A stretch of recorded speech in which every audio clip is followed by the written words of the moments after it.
Hey folks, welcome back to George Does Stuff. I'm George. I do stuff. I do it in a terrible and horrible fashion, and that's why I'm the proprietor of the worst knife review channel here on YouTube. That's me. Anyway, thank you guys so much for tuning in. I'd like to take time out to thank my subscribers. I do not know why you guys do it, but I appreciate you. I never ask anybody to like or subscribe to this channel. I hate it when people do that. It drives me insane. I figure if you like my content, you'll subscribe to it. If you don't, keep on moving on down to YouTube and you'll keep on doing fine. And I appreciate those of you who do. I respect those of you who don't. We're just here for a good time. This is not something to be taken too seriously. It's a knife collection. They're knives, they're tools, they're fun. Today we are revisiting my nemesis. So this knife company has helped my knives channel grow substantially, and to this day they continue to be my most popular videos, which kind of makes me angry because I really don't like these knives. So when I first started this knife channel, I knew that with the popularity of this knife, it would blow up, because for some reason this is the most popular knife in the universe, and I do not know why. Well, I have an idea why. But it all started with this knife. This is the original, the first batch Ozark Trail D2. I still don't think it's D2 knife. This is the pre-reversible clip. The ugly, this has got one horrible color orange here and a slightly more palatable orange here. Black finish. I have sharpened this knife 5,000 times. And it feels relatively sharp, but I know that it'll only hold that for about 3 cuts, and then it's just gonna die. Anyway, so I detest this knife. I don't like this knife. I understand why people like it. It looks like a Benchmade bug out. It only costs $9.99, occasionally on sale, I think, for as low as $8. It has, in my opinion, a pretty good action. It is a great introduction to axis lock knives. So if you want to learn how to manipulate an axis lock, this is a great place to start. And it's $10. So if you leave it on the hood of your car during a meth deal or whatever, nobody cares, because you can always get another one. Yeah, I don't like that. So then I went to the next generation, which looks just like this, but the scales are more consistent in color and they're reversible. I have that knife in the other room. I'm not going to get it.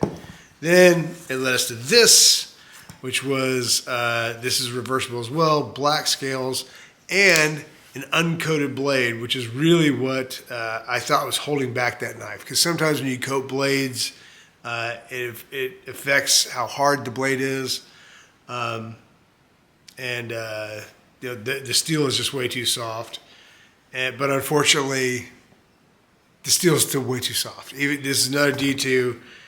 It's improperly heat treated, without a doubt. I know some people out there claim that they have these things and they cut through cinder blocks for a day and then they can, they can whittle hair afterwards. That's possible. I can tell you I love D2 steel, and a properly heated D2 steel, it can do lots of wonderful, wonderful things. But this is not properly heated D2 steel.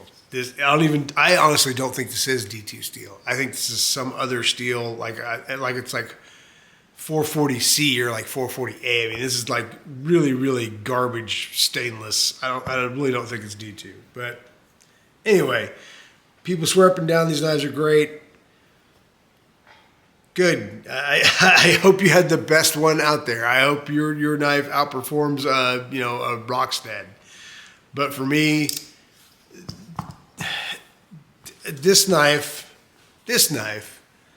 I believe this is the Steinbrücker.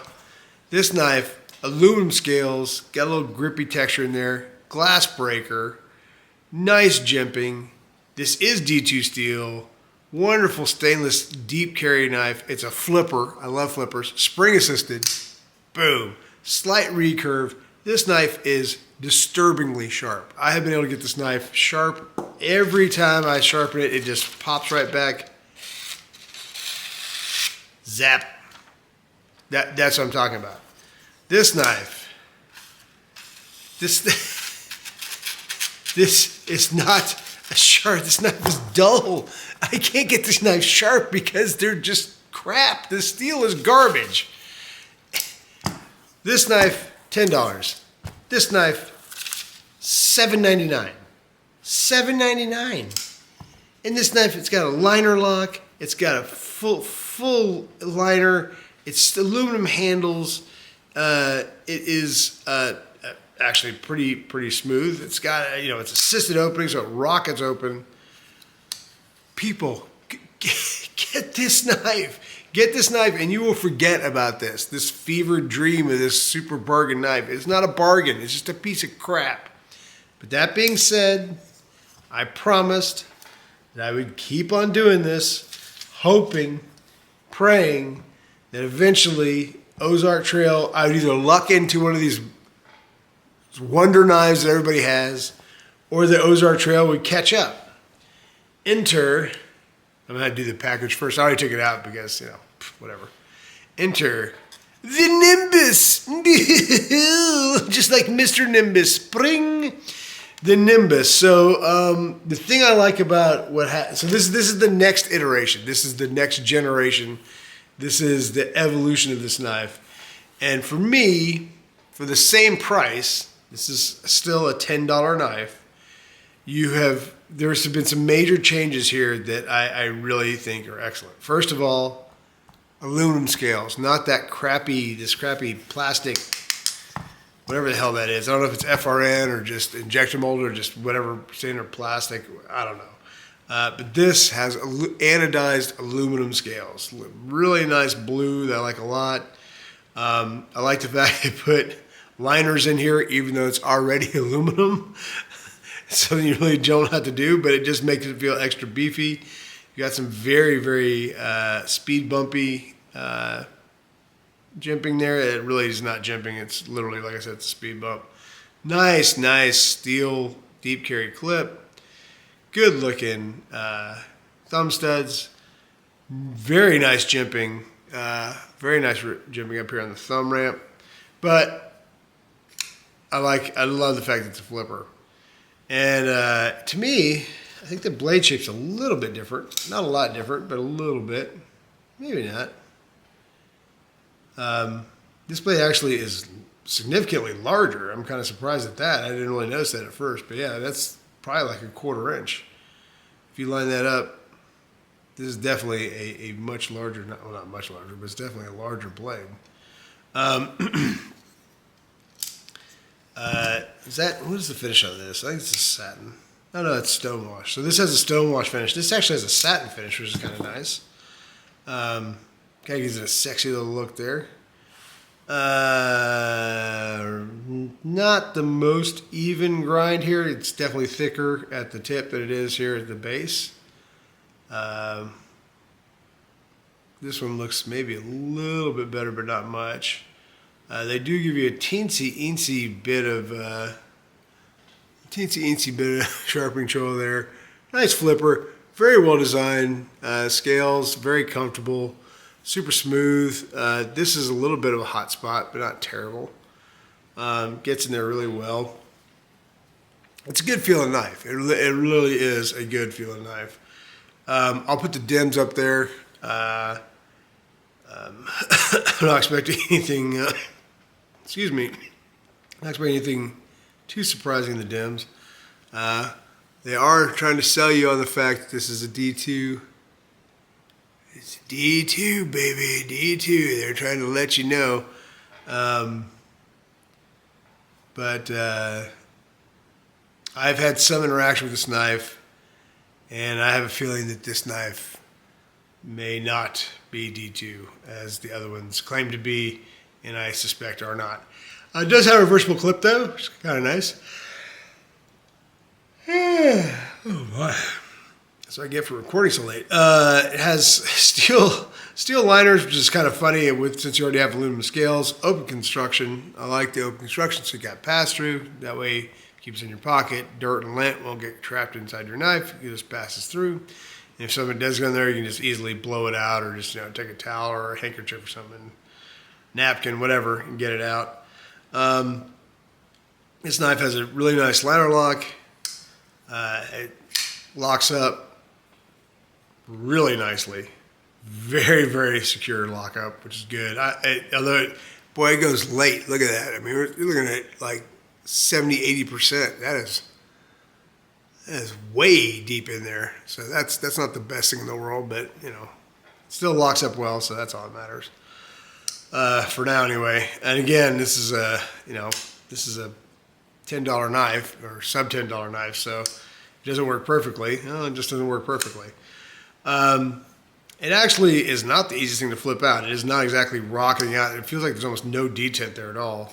And that's the detent that helps you, get that over that hump to really snap it out. And it just doesn't do it.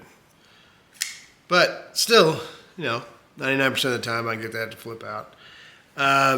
So let's do this. We'll do a size comparison, see how this compares to some of my favorite knives. And some knives that hopefully are familiar to you. We've got a Spyderco Native here. We have got a Paramilitary 2 here. S90V. Don't mean to brag. Maybe I do. Love S90V. Especially on Spydercos. Really like S90V Spydercos. Here it is next to the Mini Iridium. And we will do we're going to do the YF Smart. I don't even know what the frickin' model name is. This is the smaller one. There's two versions of a small and a large. This is the smaller one. Let's see, what else can we compare this to? We will compare it to, we'll do the Magna Cut twins here. I call them twins. They're not completely unrelated companies. But here it is against the Kershaw Bel Air. And the Hogue Deca. So that's a pretty nice company. It's still smaller than it's smaller than the Deca, or at least the blade shorter than the Deca. The Iridium is actually, the Bel Air feels as though it may actually, the blade is going to be a little bit smaller, but that's okay, or shorter anyway. So that's pretty cool. Yeah, so one of the things I just realized is that they on the flipper they did away with the axis lock. And you can see all these knives. These are all axis lock based knives. And without even thinking about it, it's kind of subconsciously they all kind of appeared here. Yeah, so this they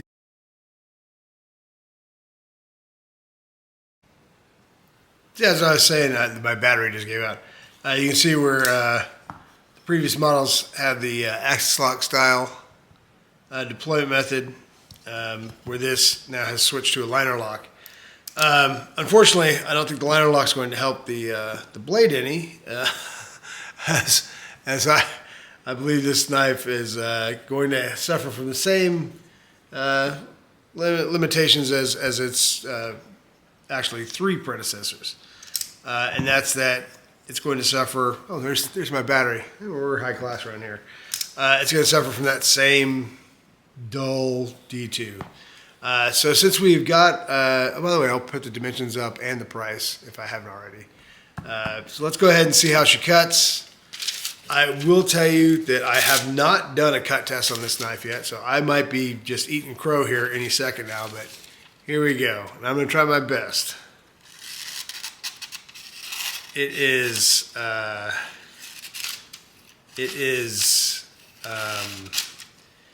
not good. It is not good. It's I keep telling or having my subscribers, I don't know why I say it that way. My subscribers telling me that they have these knives and they came out of the factory hair whittling sharp, and this knife is not sharp. It is not sharp.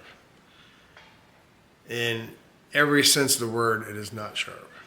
So I'm going to take a pause here. I'm going to try to put an edge in this knife. Oh, I'm not going to try to put an edge on this knife. I take that back. I'm going to try to touch up this edge and see where it goes. And I have a feeling it's going to go absolutely nowhere because it's a frickin' Ozark trail, and that's what these knives always do to me.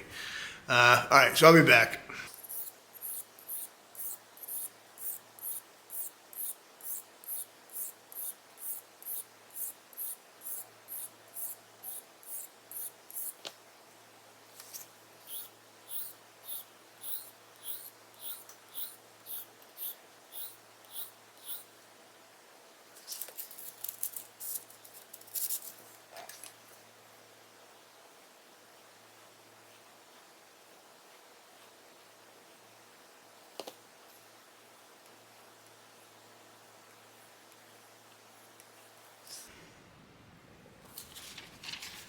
All right, so let's see where we're at here.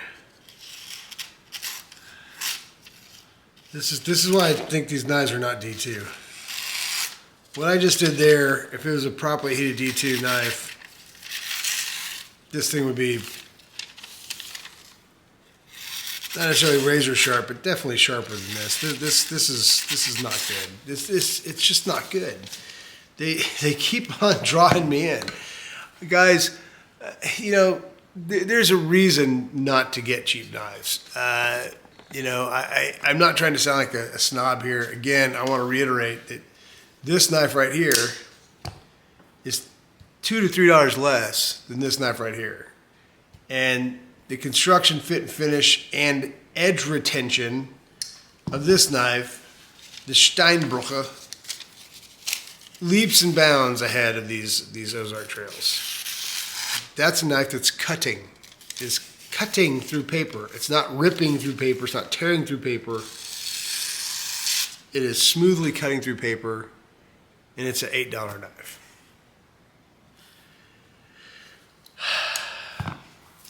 I hope you can hear the depression in my voice, because these knives are sucking the life out of me. You know, this is strike two when it comes to these knives. It is a sad state of affairs. I don't know how people are still gung ho about these knives. There are actually knives that are competitively priced that are just much better than these knives. These are terrible. They're absolutely terrible. They look great. They have a great action, but they don't do what knives do, and that's a problem, because at that point it's just a toy. And I got no problem with people having toy knives, but just realize if you have a toy knife, you cannot depend on this knife for anything. Anything. The most remedial task. These knives won't break down cardboard boxes. They might be able to get through the tape on an Amazon delivery, but you can't process boxes with these. They're dull. They're dull knives, and they won't get any sharper. There is one last hope. So this is part 2 of 3. And this is the last hope. The Ozark Trader Valor. So the Valor does not use D2 steel. It doesn't claim to use D2 steel. It uses 14C28N steel. Now, if I'm correct, 14C28N is actually a steel that's been generally used for disposable razors. And the reason why it's used for disposable razors is A, it's very easy to sharpen steel, which is what I'm really looking forward to.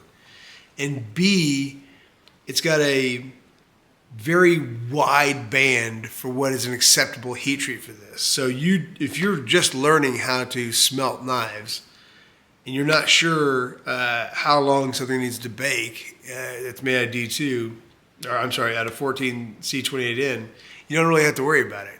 So if it's a little too hot, it's generally okay. If it's a little too cold, it's a little okay. It's okay. If it's not austenized correctly, it's okay. If it's not quenched a particular way, it works out okay. So I'm really hoping that this is the knife that saves my opinion of Ozark Trail, because I can tell you right now, these three not only make me not want to buy an Ozark Trail knife, they make me not want to go to a Walmart. These knives are freaking terrible knives. They're terrible knives, and I don't care what anybody says, unless they pay me a really large sum of money, in which case I will rapidly change my opinion. Yes, that's right, I'm honest. I'm honest about my lying. These are terrible knives, folks. These knives are not good. Do not buy these knives. There are much better options out there. There are much better options out there at a reasonable price. Here's one of my favorites. $20. This knife right now, Amazon, Black Friday, $20. This knife right here, same manufacturer, X-Took. This is Stivian, X-Took. $20. This is like 21 something. This one's literally $20. This knife. By the way, D2. I'm going to show you what properly heat treated D2 can do, because this is properly heat treated and sharpened by me. Because it's super easy to sharpen. You cannot imagine how effortless this goes through this paper. You can't feel it, but it just is literally with almost no resistance gliding through this paper. This is one of the 5 sharpest knives I own.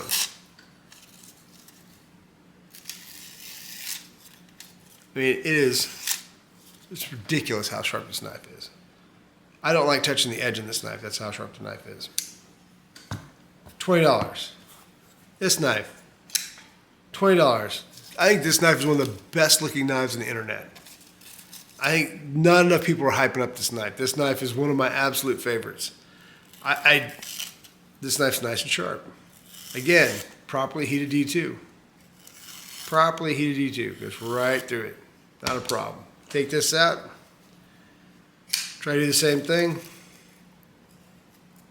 It won't even start. It literally won't even, there you go. It's garbage. It's hot garbage. Absolute hot garbage. $10 more. Get this knife.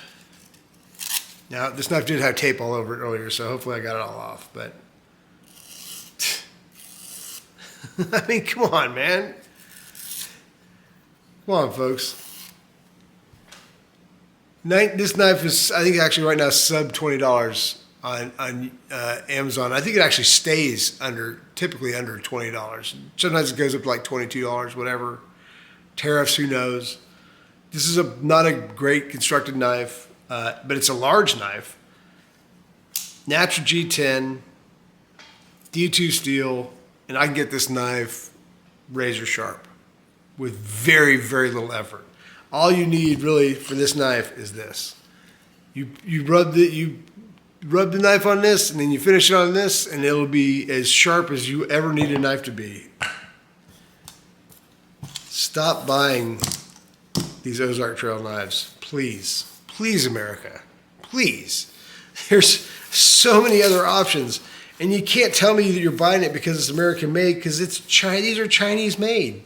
So if you're going to buy a Chinese made knife, buy a good Chinese made knife. China makes some really good knives. I'm sorry, folks. It's a fact. So let's recap. Hot garbage, $10. Hot garbage, $10. Hot garbage still. I'm sad about it, folks. I want these knives to work, but they're not. $10. Down the tubes. Might as well set on fire. $8. All aluminum construction. Sharp. Oh. Edit. Gotta edit that. Sharp as can be. Glass breaker. Assisted opening. $20. One of the sharpest knives I own. $20. One of the best looking knives I own and one of the sharpest knives I own. Easy to touch up. Easy to sharpen. $19.95, something like that. I don't know. I'll put the price up, whatever it is. And this knife, hair whittling sharp. Hair whittling sharp, D2 steel. All these knives are made of D2. All 4 of these knives are made of D2. All 4 of these knives outperform these crappy blade issue. These crappy Ozark Trail knives. So, folks, in conclusion, we can do better. These knives are not good. They're still not good. I still don't like them. I find less and less redeeming qualities about them. If you want a knife that works, get a knife that works, because these knives, they don't work. They just don't work.